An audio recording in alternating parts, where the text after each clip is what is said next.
everyone, and welcome. My name is David Freeman. I'm the editorial director of NBC News Mock, and I'm also the moderator for today's panel, which is entitled Self-Driving Cars, Pros and Cons for the Public's Health. So our panelists today are, to my immediate right, Jay Winston, who is the Frank Stanton Director of the Center for Health Communication at Harvard C.H. Chan School of Public Health and Associate Dean for Health Communication. John Leonard, Vice President of Research at the Toyota Research Institute. And Deborah Hersman, President and Chief Executive Officer of the National Safety Council. And also we have joining us remotely is Peter Sweatman, who is the co-founding principal at Kavita, which is a consulting firm in California, I believe. So we're streaming live on the websites of the Forum and NBC News Mock. We're also streaming on Facebook. This program will have a brief Q&A at the end. And you can email questions to theforum@hsph.harvard.edu. You can also participate in a live chat that's happening on the Forum site right now. So let's dive in. There are reports all over about how we're all going to look forward to this incredible world in which there are autonomous vehicles that are interacting smoothly with each other and safely with the environment. And they're going to give us new levels of convenience and safety and save tens of thousands, perhaps, of lives every year. And we're seeing the beginnings of that world. There are a bunch of companies who are developing autonomous vehicles, as we all know. And some are running pilot programs in cities across the country. But how accurate are those rosy predictions, especially in light of the recent fatal crashes, a couple of recent crashes involving self-driving cars, one Uber and one Tesla. So let's take a look at what happened with a couple of clips from NBC News. This is the first pedestrian death by an autonomous vehicle on a public road. Today, Uber suspending testing of self-driving vehicles in Tempe, Pittsburgh, San Francisco, and Toronto. The company saying, "Our hearts go out to the victim's family. We're fully cooperating with Tempe police." We are definitely moving much too quickly in terms of getting these things on the road in a location where you have pedestrians, where you have bicyclists, where you have people pushing their children in strollers. Tesla has confirmed that one of its vehicles involved in a fatal crash last week in California was on autopilot right before the accident. Tesla says the 38-year-old driver had received several warnings to put his hands on the wheel before his car slammed into a highway divider. He died at a nearby hospital shortly after the crash. The NTSB is still investigating. So, Jay, I wonder if you could talk about that. We see that these investigations, I guess at least some of them are still ongoing, but they do point to these possible safety concerns. And I wonder if you can put that in kind of a public health context. What are you thinking about the safety and the benefits of the technology?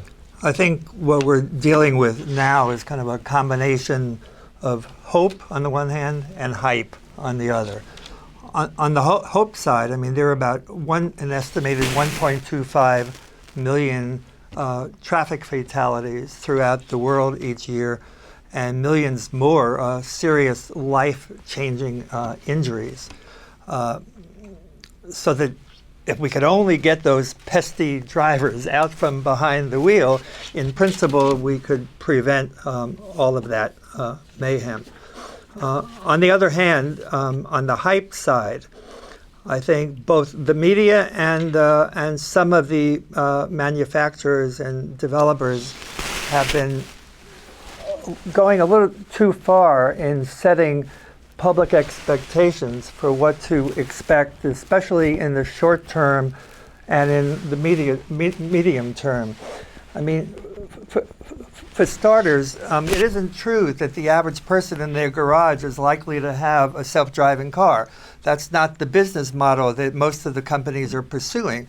Rather, they're going to be commercial fleets of self-driving vehicles. There'll be automated taxis without human drivers. There'll be shuttles around college campuses and around particular areas, such as maybe the Sunset Strip or likewise retirement communities, et cetera. But there's not going to, and there will be highly automated vehicles, which is very different from self-driving cars. Pretty soon, actually, we'll have a lot of cars on the road that can handle situations like highway driving, especially on divided highways in daylight hours and good weather, et cetera. But it's going to be a long time before we get far past that.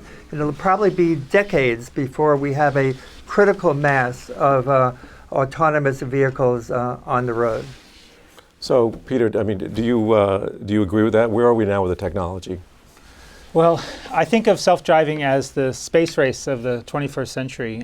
There's just so much investment from not just the traditional auto companies and their suppliers, but also the big tech companies and a lot of exciting startups.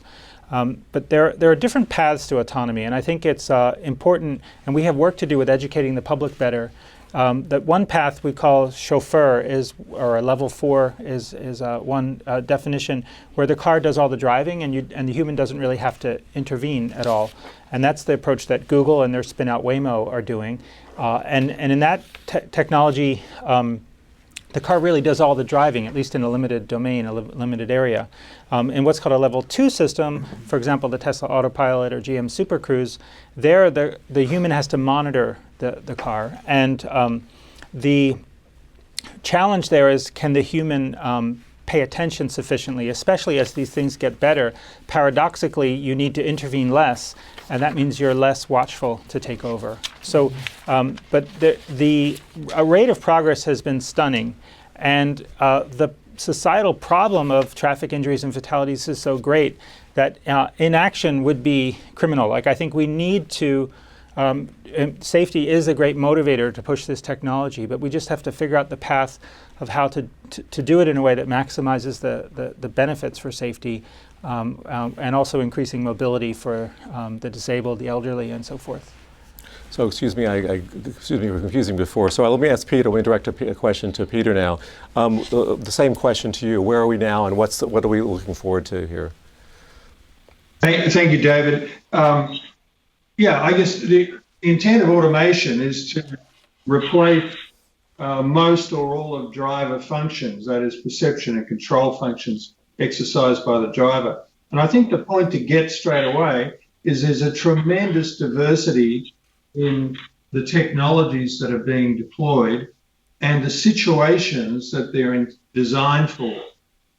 So if you consider the range of driver actions that may or may not be required, and then you think about locations out there in the roadway system, so where these systems operate, we hear about systems that operate in freeway conditions and so on, but could for example, an automated vehicle navigate roadworks, complicated set of roadworks, something like that. So anyway, there's a fairly orderly approach to this through 5 levels of automation that have been declared by the SAE. And John already kind of alluded to the top levels there, 4 and 5. And that really means that all driving functions can be performed by the machine most of the time or all of the time. The interesting thing about it is that under the current federal guidelines for safety evaluation, and this is voluntary, the manufacturer nominates an operational design domain for that product. So there's incredible diversity in a wide range of technologies. That's number one. This kind of rollout is going to occur in stages. We've currently got model deployments and trials. There are going to be 2 big phases to think about here. What I'd call a transition phase, when the density of highly automated vehicles is going to be less than 50%. At the moment, it's less than 1%. And then eventually we'll get to a high density deployment phase where we have more than 50% deployment. During that transition phase, there's going to be quite a bit of adaptation and possibly countermeasures required. And when we get to full deployment, we're probably going to see design changes in the infrastructure and the way our systems operate. Already the safety dilemma has been mentioned that eventually this is going to be much, much, much safer, but there could be new risks in the transition phase that we need to deal with. And I would say that the ability to access data, tell us what's going on in real time, Are we developing some kind of virus in the system, in our traffic system, that we're not able to anticipate through all this technology? So we need real-time data to keep an eye on that. And I want to give a shout out to connected technology. The US DOT's invested more than $1 billion over the past decade or so or more on so-called V2V and V2I technology. And there's no doubt that highly automated vehicles will also be connected. So I guess to answer your question, David, it's early days and there's a huge amount of diversity in technology. Okay, well, let's go back. I want to see, John's brought a clip here from what's going on with Toyota. We got some cars coming around the track using the Guardian technology. So maybe... Could I say something first? Oh, Just yeah, to go set ahead. it up? So I mentioned earlier the chauffeur and the the sort of level 4 approach and the level 2 approach. In the level 2 system where the car can maybe handle 99% of the situation and the human has to monitor it to take over for, say, the other 1%. The way that's set up, people aren't good at monitoring the technology. But we think there's a third path where you have human driving, and this is a bit like current active safety systems, but bringing in the full arsenal of techniques from perception, planning, prediction of highly automated driving, so that if the human got into a dangerous situation, that the autonomy could take over. So we call this parallel autonomy, or also the sort of the guardian system, with the notion that the autonomy is guarding you. And if you could have a car that could stay on the road, could not hit things, could not get hit, you could basically take a big set of accident scenarios away. So we have a video clip of just a demonstration we did last fall to show this concept. Okay, let's take a look at the clip. Now we're going to demonstrate our Guardian system. We're going to emulate what happens when a driver falls asleep. Guardian can tell by using a camera that's part of the dashboard. The camera can even see through sunglasses in order to see what the driver's eyes are doing, or if their head is moving into a position that indicates they're not paying attention. So Ryan, whenever you're ready, why don't you go ahead and pretend to fall asleep. And now Guardian has stepped in, it's driving the car for you, and now it will offer at some point to give it back to you. Why don't you go ahead and take it now.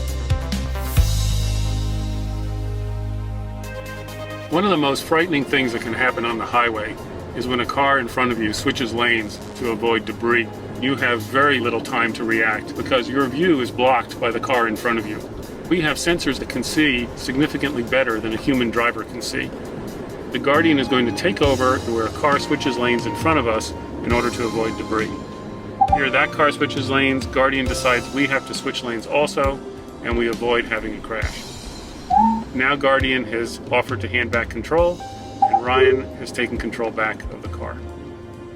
So today you've seen demonstrations of two basic technologies that the Toyota Research Institute is doing research on. This is all part of TRI's work to eventually build a car that can never be responsible for a crash, regardless of what the driver does.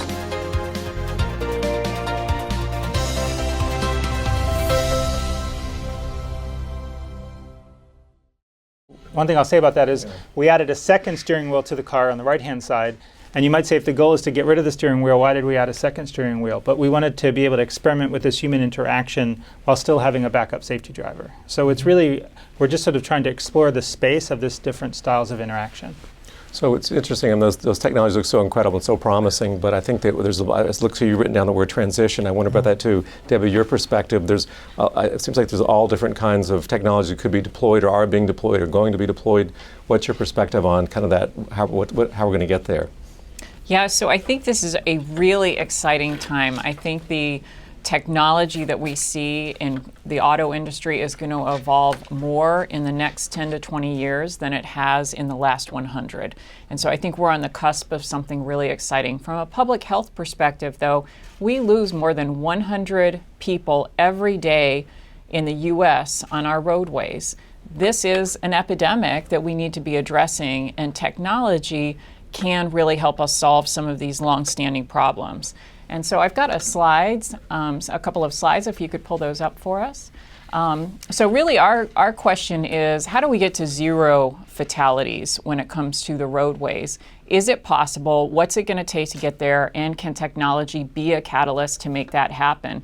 And you've heard Peter and John talk about different levels of automation. And so for those who are not familiar with the SAE, or Society of Automotive Engineers, levels of automation, level 1 is really where we are today. And level 4 and 5 are those fully automated vehicles where you can think about no steering wheel, no brake pedal.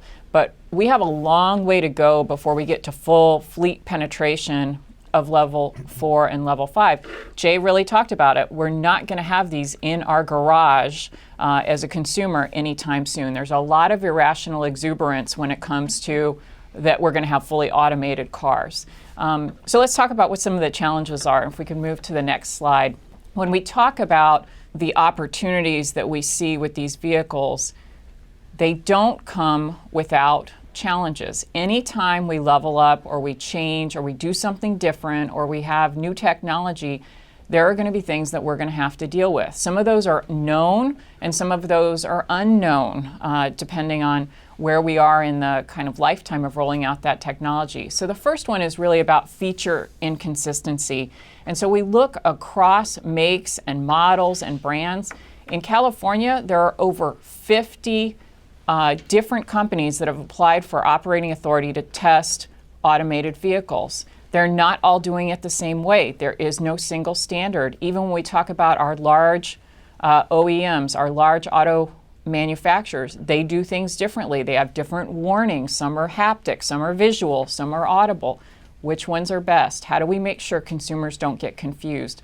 Performance standards. The technology is evolving much faster than the regulatory environment can keep up with it. And so we don't have set standards for how things should operate and how they should interact with the driver. Validation. Even higher levels of automation require human beings to validate them. And so how do we make sure that we don't have errors or introduced errors into the design or the programming of these systems? The human-machine interface. This has been a long-standing issue when we look at highly automated environments, whether you're talking about nuclear plants or aviation. You've got to keep the human being in the loop. And so understanding what is going on in that environment, because our cars are starting to look more and more like cockpits these days. Do people understand the features? University of Iowa did a study. 40% of drivers have been startled or surprised by something that their car did. So how do we keep the human being in the loop so that they're educated, they know what's going on, and they don't become over-reliant on the technology? They begin to trust it, it works really well, so then they get bored, they get distracted, they do other things. And then there's lots of conversations about other challenges, whether it's cyber, whether it's data protection, and I know we're going to get into some of those things a little bit later, but this is a brave new world. There's a lot going on, and there's a lot of things that we're going to have to deal with as we take advantage of this. But what's the benefit of all this technology? And if we could jump to the next slide, I would say it's safety, lives saved, injuries prevented, and when we talk about those 40,000 fatalities every year on the U.S. roadways, how do we get to zero? We've worked really hard to change human behavior. We're still the same Mark I human being that we've been for a long time.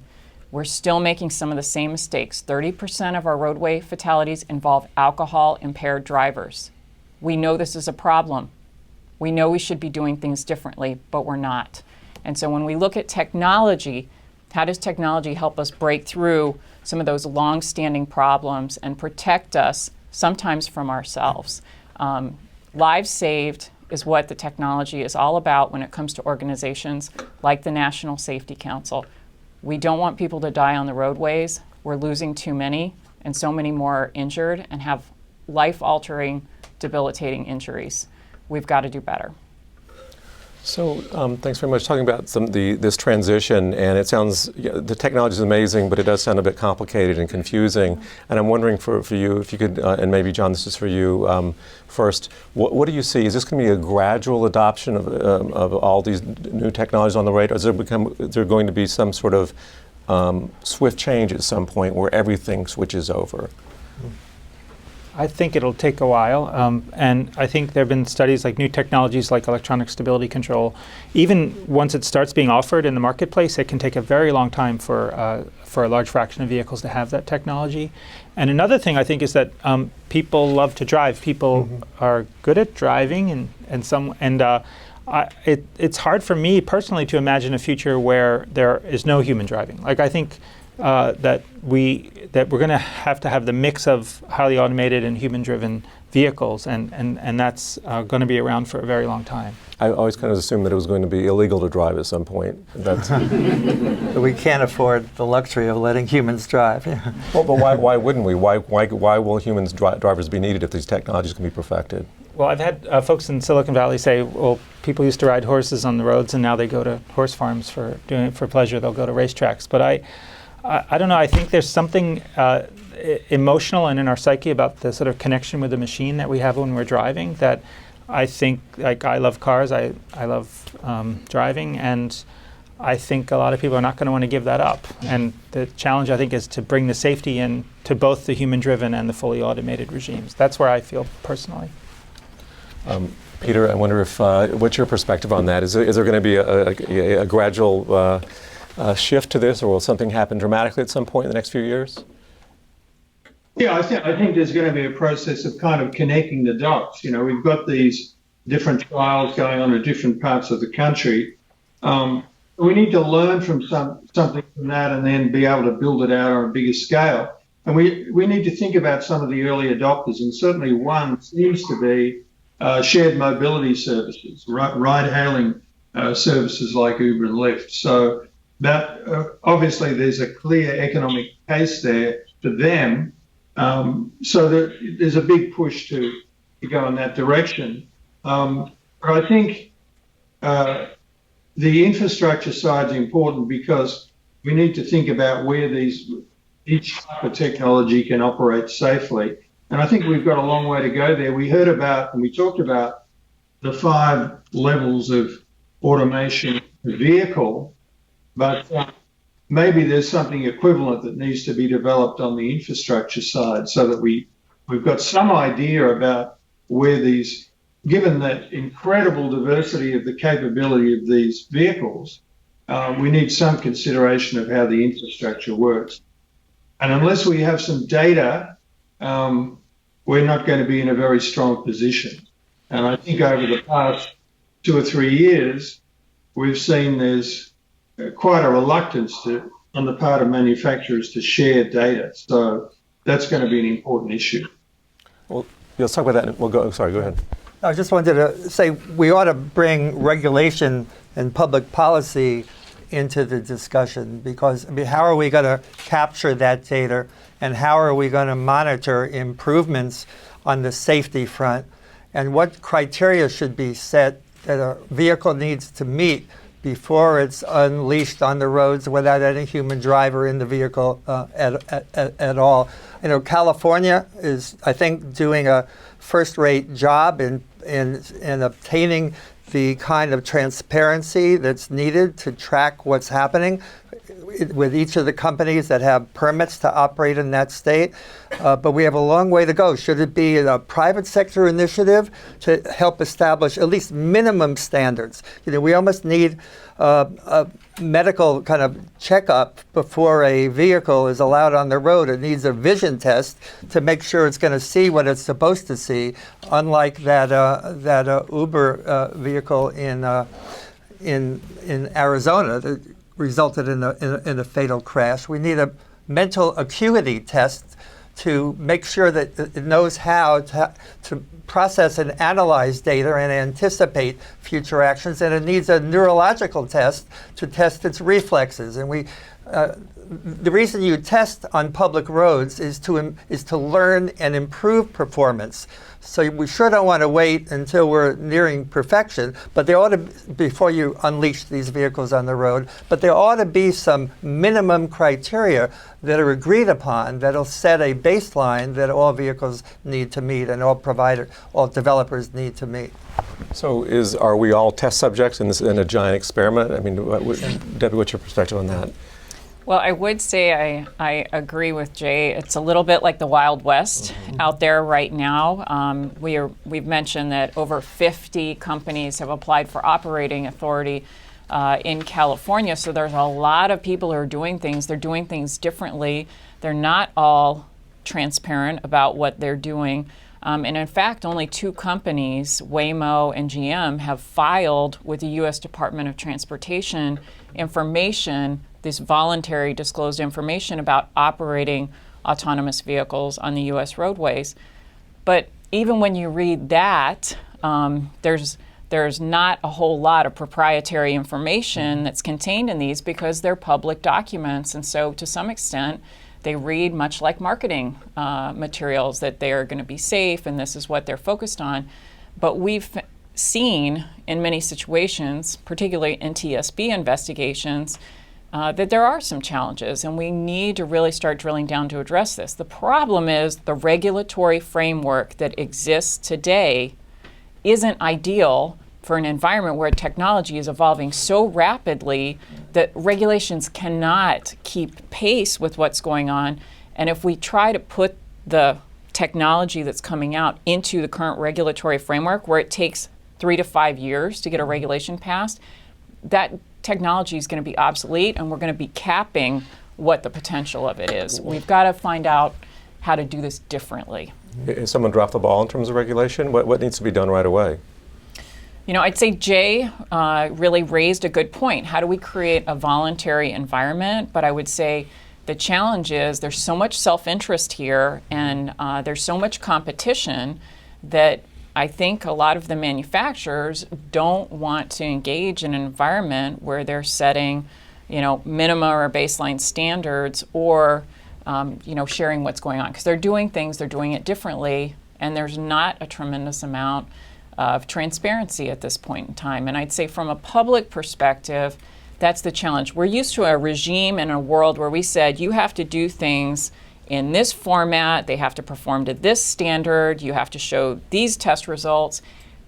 We don't have anything right now that really fits what the model is, and we're not evolving fast enough. We're giving people voluntary guidelines, but as I mentioned, only 2 companies have submitted to the Department of Transportation their program.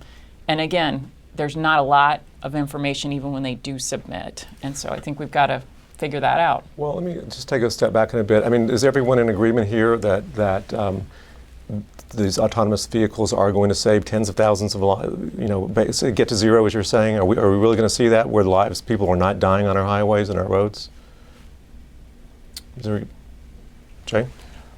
No, not anytime soon. And in fact, during the transition period to autonomous vehicles, the situation might actually become worse, in the sense that the more highly automated driver assistance systems are integrated into the car, the more complacent the driver becomes. And when it's time for the driver to take back control, the handoff from the machine to the human driver, they're not prepared. They lack the situational awareness, and the more sophisticated the vehicles become, the more difficult it becomes to take back control, because they've taken so much, and you've lost your situational awareness. So it may actually get worse before it gets better. I think we are going to see a significant, over time, reduction in fatalities and injuries, but there'll be additional fatalities, probably fewer than the number that were reduced. That is, people will be killed and injured by autonomous vehicles who never would have been without autonomous vehicles. There'll be different kinds of and causes of crashes. But over time, the curve will go downward for sure. Yeah. So, John, are we right to focus on the regulatory issues, but also on the idea of the handoff, this kind of uneasy balance between humans and the self-driving technology? Well, I think a lot about the handoff issue for sure. I mean, in technology, there's something called Amara's Law, which is that we tend to overestimate the impact of a technology in the short term and underestimate it in the long term. So if you think about the internet and cell phones, mobile devices and so forth. And so the hope I have is that we can deploy some of the highly automated features in a way that we gain the experience of being out there in the world, but more under a human-driven paradigm, so that we're augmenting the driver, but also capturing the data. We're in the age where he or she who has the data wins, in the sense that that's why the competitive forces to keep the data proprietary is that modern machine learning algorithms sort of thrive on data. And so the challenge is, how do you deploy the systems in a way that you get a safety benefit? And I certainly would not like to see an increase. I want just to drop. I want to have it go down. And but that ultimately the experience and learning and data, that there is this more dramatic improvement in the longer term. Maybe this is for Peter. I'm wondering what kind of are there misconceptions out there among the American motorists about what these technologies are going to do for us, or do we kind of have a reasonable understanding? No, we don't. I don't think we do have a reasonable understanding. I think surveys show that folks don't really understand what these technologies are. That's not surprising, because I tried to say earlier, there's a huge range in these capabilities. What are we talking about? Where in the infrastructure are we talking about that operation? So, and the surveys show that less than 50% of people really want to have to ride in a driverless vehicle, so-called. So, got a long way to go, and we tend to think that, education can go a certain in helping this situation, but really it's going to be individuals' direct experience with automation that's going to kind of over. And so, for example, if they have a positive experience with ride-hailing services that are automated, then they kind of naturally will learn to appreciate that. They don't want to understand the underlying technology. They just know that they like it. And now we've always said that this technology can't be forced on consumers or on the community. People not only like it or accept it, love it. Otherwise, this is such a huge transformation, it will never happen. So that's the challenge right now, to increase the love for this technology. One thing, do you want to say something? No. Well, I wonder about, you talk about the importance of all these different data streams, and these autonomous vehicles are going to be producing lots and lots of data streams, and privacy must be a concern. What are the threats that self-driving cars that they might bring with these data streams? Who gets to own the data? What nefarious purposes could people find for the data? Well, imagine what Putin could do. Well, I would offer that Alan Mulally, who headed up Boeing and then Ford, said the data will set you free. And I think when it comes to safety, and again, I want to focus on this area of how the data can help us, it is so important for there to be a process for great data sharing, because we learn so much. You don't have to have the fatal crash to learn. You have a lot of close calls that you can learn from too. And when we look at experiences, say for example in the aviation industry, that sector in the 1990s came together, manufacturers, labor, operators, regulators, and they said, let's share data in a way that we can see what some of those outlier events are and what some of the big trends are, and so that we can find out, not just for your airline or this type of aircraft, but what do we need to pay attention to. And so when we're talking about automated vehicles on our roadways and the technology, we don't necessarily have to have one company learn the lesson and then the other 5 haven't learned it because we're not sharing it and they keep making the same mistakes. We've got to find a way from a safety perspective, to have data be shared, and we've got to make sure that it's available and accessible to investigators, to insurance companies and law enforcement, people who might need access to it to understand what happened. And I think that's where we could really benefit from having some requirements or standards. Right now, many people are relying on the manufacturers to give them the Rosetta Stone to be able to download data to understand what it is. And so if we live in that environment where everything's secret, we are not going to be learning lessons until it's after the fact, until it's too late. There's a lot of value in predictive data sharing. Yeah. Think of the model of the FDA in drug licensing. The manufacturers share proprietary data, and it's kept within the agency. So the transparency doesn't have to be public at the level of data. It can be closely held.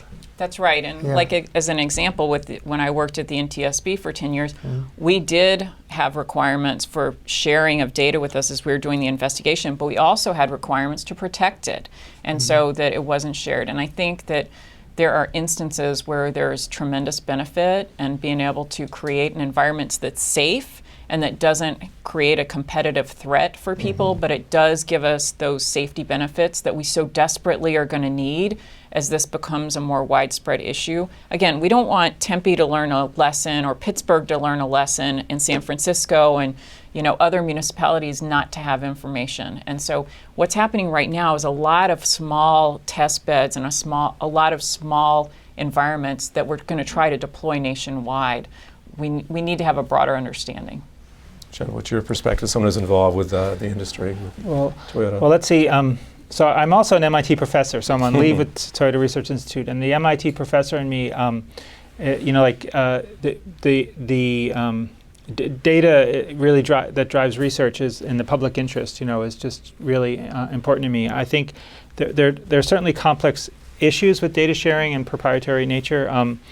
Part of me, I kind of think if you can imagine if one thing is the data doesn't have to be about negative incidents. You could have sort of, in effect, from situations where the technology intervened to good benefit to sort of harvest that information.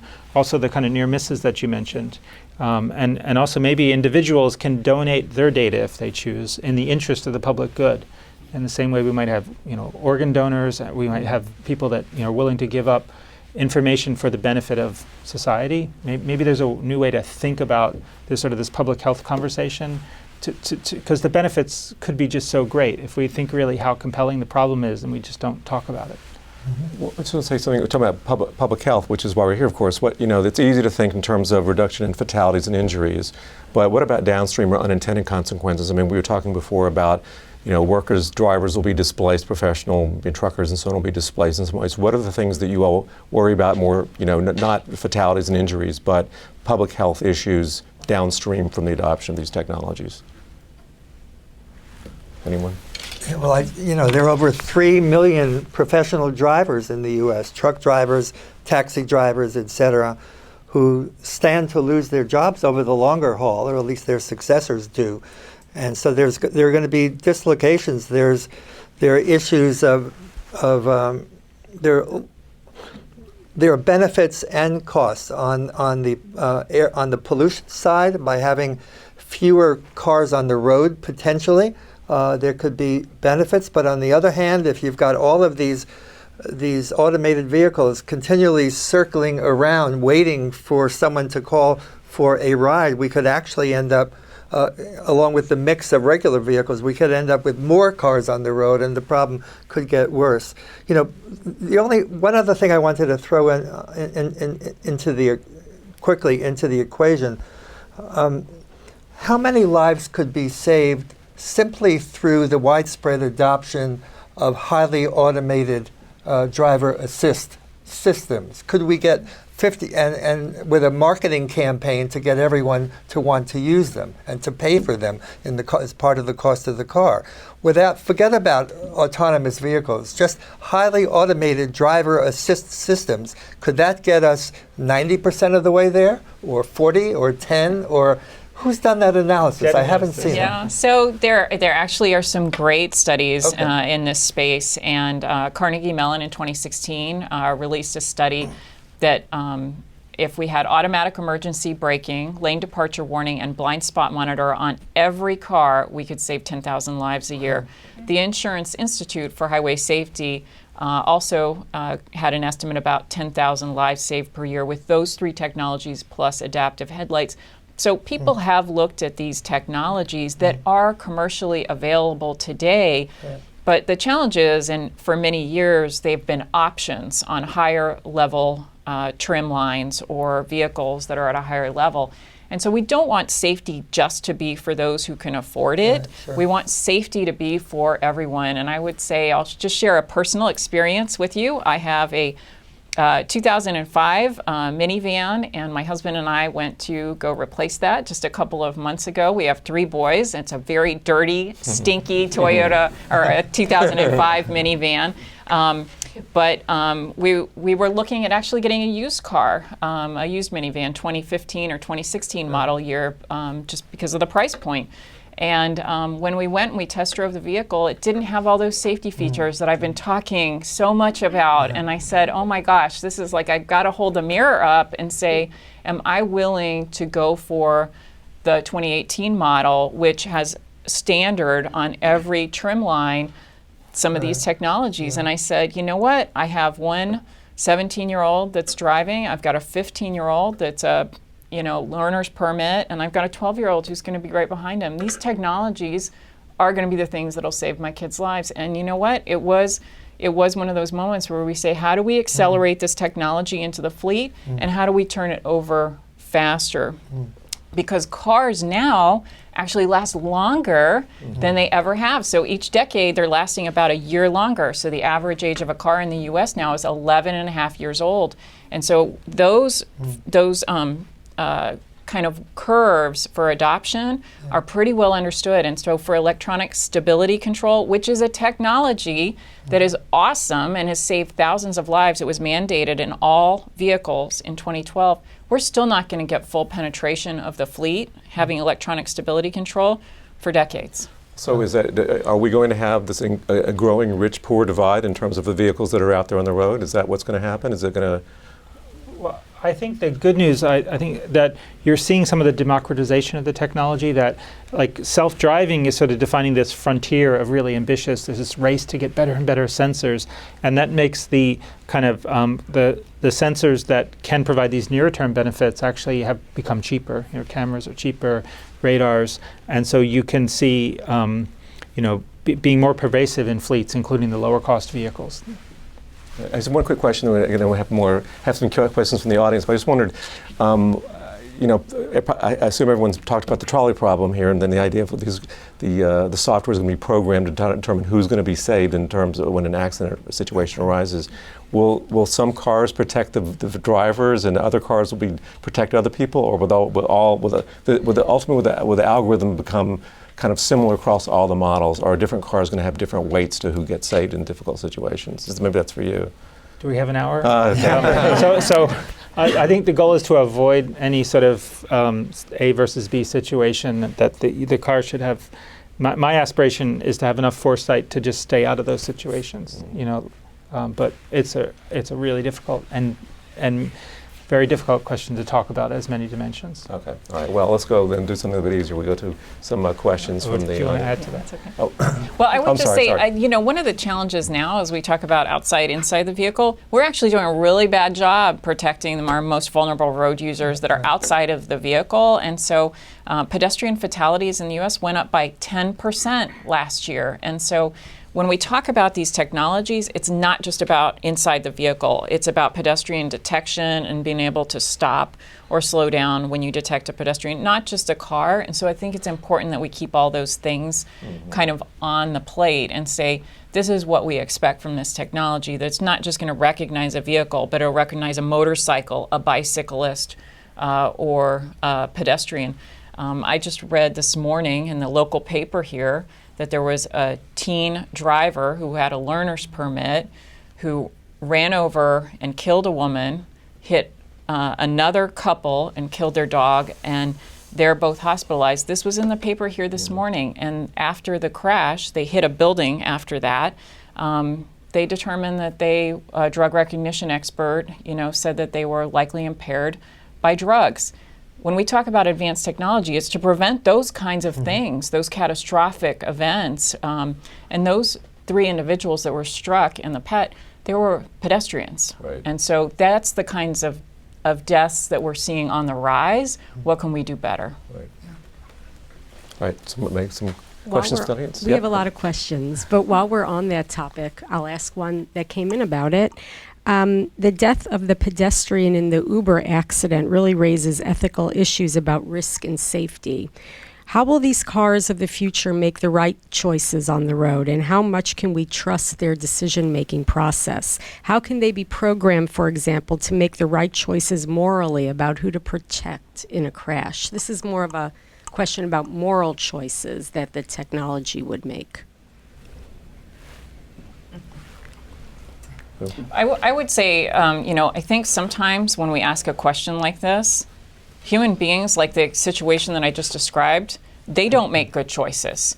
And so when we talk about, John talking about the A-B choice, when we're in that split-second decision and trying to figure out whether we hit the car in front of us or whether we change lanes and, maybe we don't know if there's a car over there that we're going to hit, or run off the road, and we are not really great in the split second making those choices. And a lot of times those aren't active decisions. We're not actually going through the waiting, we're making a reaction. And so I would say it's really important to make sure the design and the programming is correct, but I'd say compared to what? And I'd say right now, if you compare it to human beings who drive under the influence of alcohol or drugs, or get fatigued, or drive distracted. Sometimes I think when we are asking these questions, we're not actually holding the mirror up and saying, what good choices are we making, and how do we incentivize human beings to make better choices? Not just in the split second, because getting in the car when you're impaired by alcohol isn't a split second choice. That's a decision that gets made before you even start the car.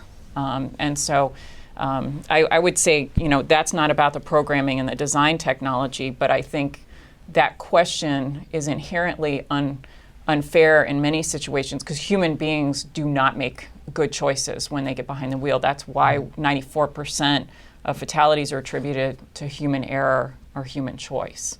And so I think we're hoping machines will be better than us, and they will be able to discern some of those situations in a more hierarchical decision-making process than we do. I'll turn it over to a technology expert, though.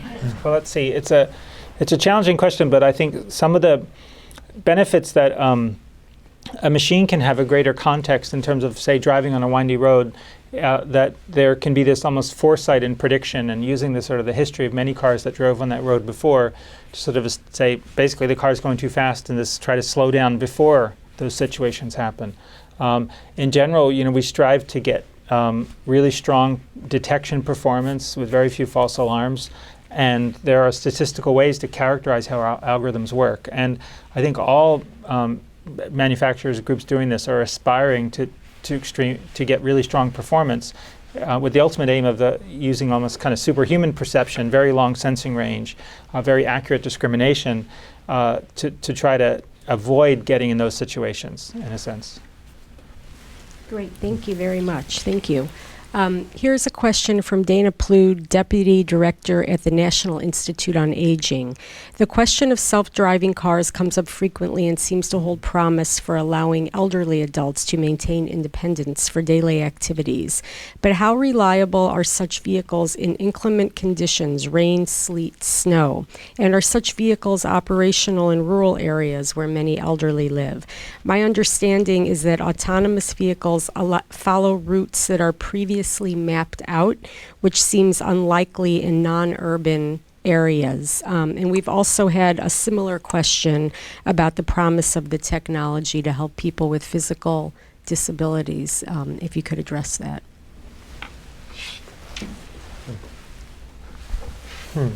Well, let me tell you that the challenge in rural areas where a lot of elderly people reside is that the business models of fleets of automated vehicles may not support their availability in smaller villages because there aren't the right adequate number of customers. So there's going to be an issue about urban versus rural and the reach of these systems. I wouldn't.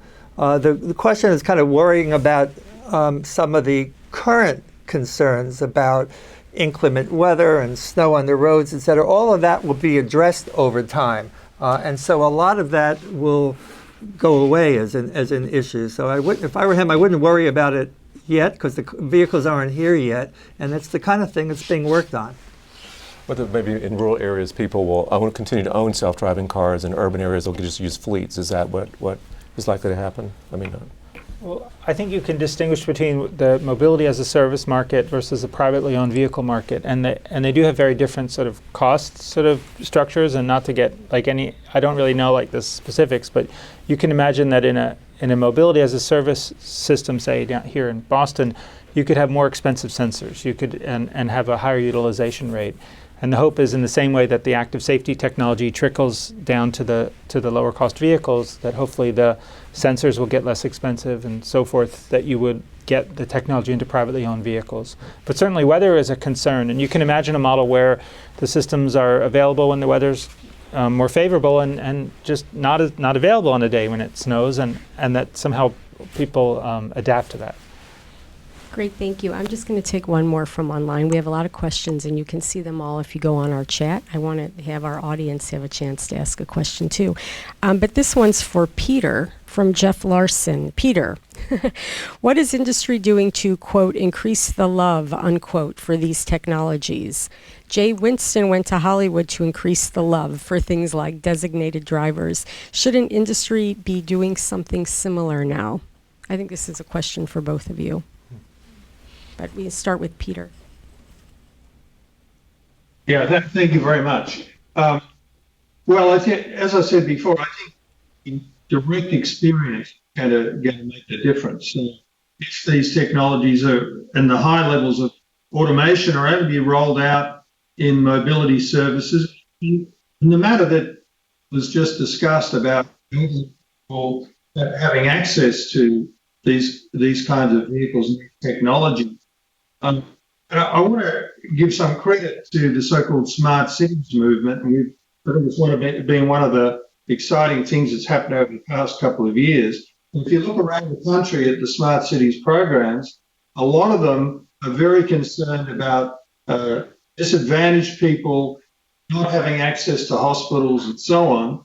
And a big part of these early deployments is trying to address those issues. And if you look at it, one of the early adopters is low-speed passenger shuttles, low speed, maybe less than 20 miles an hour, that are able to carry a number of people on a fixed route kind of. So there is quite a bit going on there, and it's that direct experience that's going to change people's impression of automated vehicles.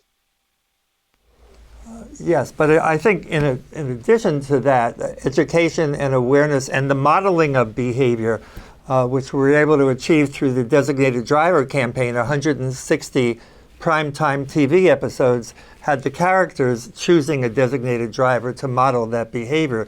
That imagine Big Bang Theory today, they finally go out and get a new car, and what they've gotten is a highly automated car, and they're dealing with those systems, et cetera. You can start a lot of conversation, you can generate news coverage out of that, you combine that with the marketing efforts of the industry as a whole, and you can help to move the needle in terms of public acceptance and excitement and love, not only for the shiny object of the autonomous vehicle, but also for the highly automated driver assist systems that are available today. I think we shouldn't lose track of where we are today. We got to still be hammering away at drunk driving and distracted driving and drowsy driving and the like.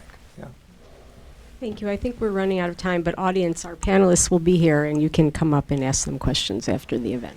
Okay, so I wonder, before we wrap up in a couple of minutes, I wonder if we can go around and each of you can say what your greatest fear is for this new technology and what your greatest hope is. Debbie, you want to go first? My greatest hope is easy. That's lives saved. My greatest fear is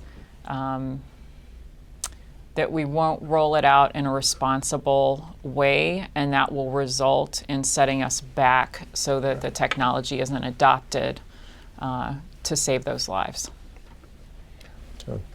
I'm with Debbie on my greatest hope is really that there's a dramatic reduction in accidents, and not just for vehicle users, but the vulnerable road users are really important.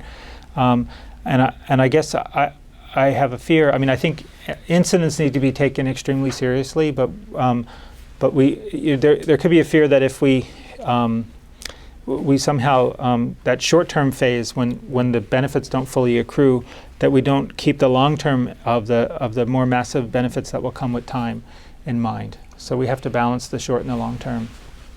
Yeah, and I agree with both of you, and I think that an aggressive, well thought out, comprehensive communications effort will be crucial to bring the public along so that increasingly they don't overreact to a single crash.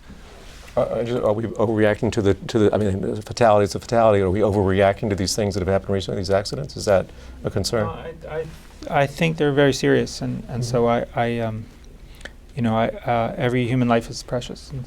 I think we underreact to the 100 fatalities that occur every day on our roadways and don't prioritize saving those lives. Everyone heard about the Southwest fatality that occurred in aviation. That was the first U.S. domestic commercial aviation fatality in 9 years. But yet we kill 100 people a day on our roadways, and that's not front page news. That's the shame of it. Peter, your greatest hope and greatest fear? Well, I agree with Debbie. I think the definitive reduction of serious injuries and fatalities is really why we're doing this, and I think it's been to the credit of this country that all of this technology has been pursued with that objective. I guess my biggest fear is that the danger is going to remain locked up. We really need a new safety science for vehicles, because it's going to be like aircraft. The crashes are going to be few and far between.